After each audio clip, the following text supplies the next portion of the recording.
As we concluded this conversation, a few other points that have been raised here, because others now feel that it's been politicized now, that members of the opposition are capitalizing on that to put him in the situation that I guess he's gotten into now in terms of public opinion, with the points that he's also raising that, well, if we talk about issues of corruption and bribery, these are things that would not take place in broad daylight, in the manner in which it happened in open area like that.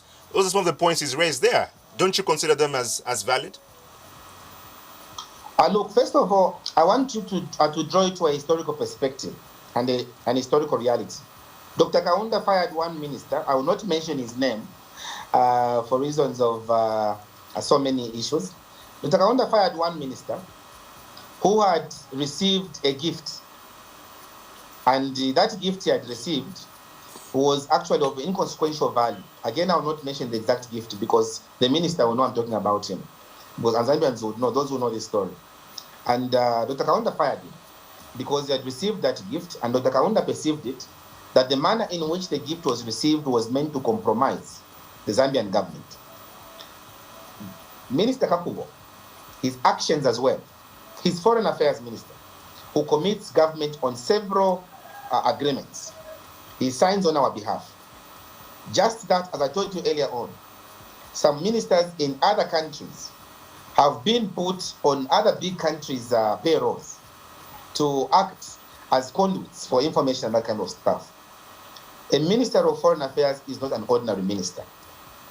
That is why a minister of foreign affairs must conduct himself in a particular manner. And for Honorable Kakubo, it's only unfortunate that he wants to trivialize this very sensitive matter. Chimuka, this is a scandal which has happened. It's a scandal because it involves the Minister of Foreign Affairs. It's a very big scandal. If it was not a scandal, I would not even be talking about it myself because I'm not paid. But because it is a scandal and we want to play it down, and Zambians want to, I've seen some Zambians wanting to say, no, can you prove that it was not a calendar? They want to play it down. We are talking about a foreign affairs minister who, if we are not careful, can get compromised by other foreign countries, and he will take a stance because of being compromised that will affect our country in its entirety. And that's why this matter is sensitive. That is why for me, when I was foreign minister, and it's not only me, I think this is a culture I found at Foreign Affairs, which I was initiated into, that even when there are national days for different countries, a foreign minister doesn't go to officiate at those national days, but other ministers go. Why is it like that? It's like that because the Minister of Foreign Affairs must at all times be insulated from getting into acquaintances with diplomats from other jurisdictions. Because once a foreign minister is not insulated, once he's exposed, he will begin making decisions on behalf of the country that will cost the country.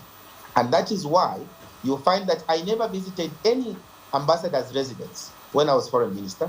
I never went to any national day for any a country when I was foreign minister, because foreign affairs told me, you can't do this. And I tried to ask them, no, but if it's America, I should go. If it's Canada, I should go. They told me, the same standard you apply for one country is the same you should apply for another. And we will not allow you. And they were very categorical. The same PS today you have at Foreign Affairs. She was director political then, Madam Isabella Lemba. She was very categorical with me, together with then PS Lombe.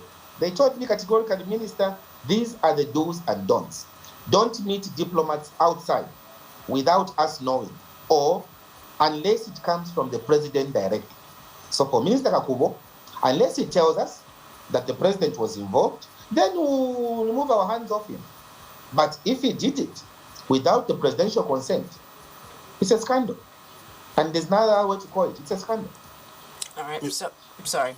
Just as I just had another question. So, in terms of speaking about ministerial etiquette and expectations, then, do you think, and also touching on the fact where you said our first president had fired somebody over ill-gotten gains, I'll put it that way, do you think that our government officials should then be subject to lifestyle audits at a frequent rate? Yes, in fact, that's very critical for any public official, especially ministers. Lifestyle audits are critical, and I'm happy that the new ACC, the new Anti-Corruption Commissioner chairperson, Mr. Musa Mwini, has been advocating for that. And now that he has that position, we hope that now will be the norm for government officials. It's just important that lifestyle audits are done.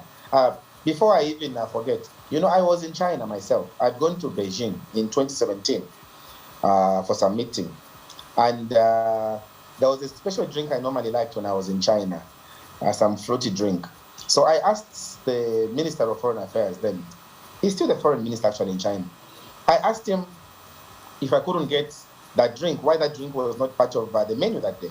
So he told me, oh, Harry, I'm sorry, because things have changed. Drinks of that nature now, we have been given a certain threshold of what drinks we can now buy. Otherwise, I'll be kicked out, He told me that. Now, the point I'm trying to drive home is if a country like that can have its limitations in the way it is doing its things, I think Zambia too, our leaders must have their limitations in the way they behave and the way they conduct themselves and the lifestyles that they really want to carve themselves out. I would want you to familiarize yourselves. I don't think it's a secret document, the cabinet handbook. It will tell you the do's and don'ts in there. And clearly what the minister did on that day is part of the don'ts. And I think for me it is straightforward that there's an error there. That is why even the minister of the chief government spokesperson has elected silence on this matter. She has not said anything. Maybe you should contact her. The minister himself of foreign affairs should come on this program and explain to allay the fears that Zambians are now developing. Because if this is not properly handled and clarified, it will leave the Minister of Foreign Affairs in a very bad shape because confidence has eroded and anything that he does will be looked at in a very suspicious order. Even the Range Rover which was driving, the BLA 7979, which he got from Parliament, people would think he got it through ministerial maneuvers, which is not. You've memorized the number plate. Mr. Kalaba, thank you so much for joining us on the Diamond Breakfast today, and we wish you a great day as well as a great week.